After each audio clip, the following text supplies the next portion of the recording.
Salut l'équipe. Yo les potes, Alors déjà t'es qui? Hey, salut les amis. Par là, c'est pour insulter tous. Vos gueules. Bref, il y a pas longtemps de ça, j'étais au Portugal. Ouais non, en réalité on s'en fout, c'était juste pour vous dire que je partais en vacances avec votre argent. Bref, je traînais sur YouTube quand je suis tombé sur une vidéo du nom de Anime is Real. Et forcément étant un gros kikou jap, j'ai cliqué. Dans cette vidéo, on voit donc une jeune fille en train d'essayer d'attraper un chapeau de paille avant de devenir un putain d'avion de chasse. Vous me connaissez, en voyant ça, j'ai directement compris qu'il fallait absolument que je parle de cet animé. Du coup, je suis allé sur Google, j'ai cherché femme avion et après avoir passé 2 jours sur des sites de rencontres de femmes avions, décidément on vit une époque incroyable, j'ai fini par trouver le précieux Enkein Shoujo. Mais bon, on le sait tous, la vie est une pute et oui, Enkein Shoujo est un animé de 5 épisodes durant chacun 1 minute. Et on va pas se le cacher, parler d'un animé qui dure au total 5 minutes, bah y a de grandes chances que ce soit éclaté. Mais faut reconnaître que ça m'a plutôt intrigué, c'est vrai que des animés aussi courts, c'est pas des plus communs. Du coup, en cherchant un peu plus sur internet, j'ai trouvé plusieurs séries animées dont les épisodes n'excédaient pas les 5 minutes. Et force est de remarquer que moins c'est long, moins c'est bon. Je vous propose donc de découvrir 2 de ces animés qui ont pour point commun certes d'être courts, mais aussi d'être complètement nuls.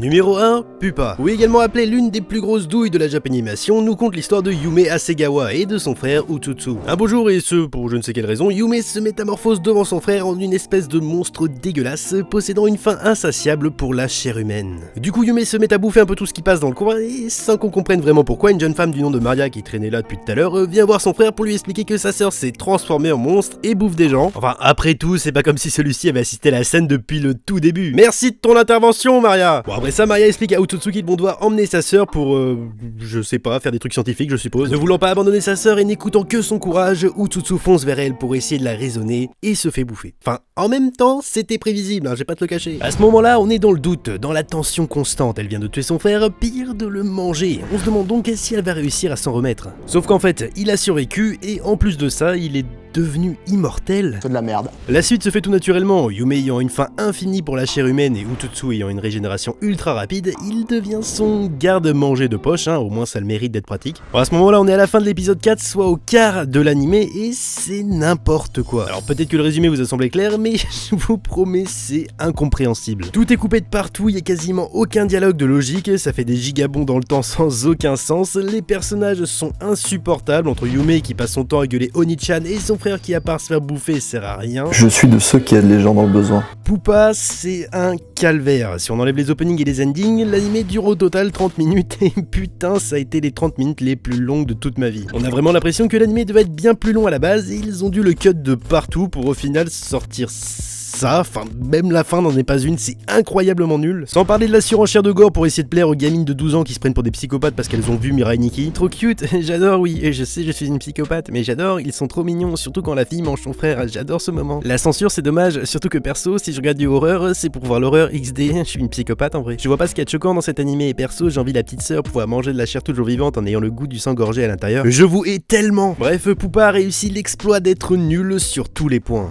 Numéro 2, Vampire Holmes. Dans cet animé de 12 épisodes durant chacun 3 minutes, on suit l'histoire de...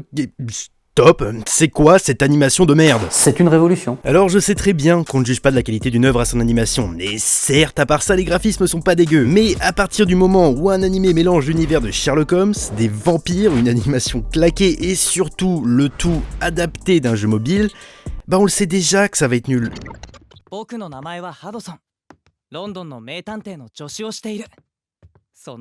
Bon, pour une fois, j'utilise le Joker Flemme, je vais donc vous lire un résumé de l'animé trouvé sur internet. L'histoire se centre sur Holmes et Hudson, qui sont tous deux des détectives habitant à Londres. Un jour, la police de Londres fait appel à leur talent à cause d'une rumeur concernant le fait qu'un vampire serait en ville. Alors du coup, j'ai regardé les 12 épisodes et j'ai une petite question. Il est où le vampire? Non mais vraiment, j'ai cherché, on le voit à aucun moment, à part dans le polling, parce que oui, hein, déjà que les épisodes font 3 minutes, on a en plus 1 minute d'opening et d'ending, super. Et c'est là où je me retrouve un peu bloqué, parce que Vampire Holmes c'est certes mauvais, mais la raison est simple, c'est que c'est creux. Je veux dire que si je vous montre une feuille blanche avec un vieux gribouillis dessus, il y aura pas besoin d'épiloguer pour dire que c'est de la merde, et on est un peu dans le même cas ici. Chaque épisode est un enchaînement de gags qui vous laisseront stoïques, voire dubitatifs, c'est pas drôle, pas divertissant, pas intéressant, c'est juste plat. Sérieusement, je comprends pas comment des mecs ont pu valider ça, c'est complètement vide. Comme mes couilles!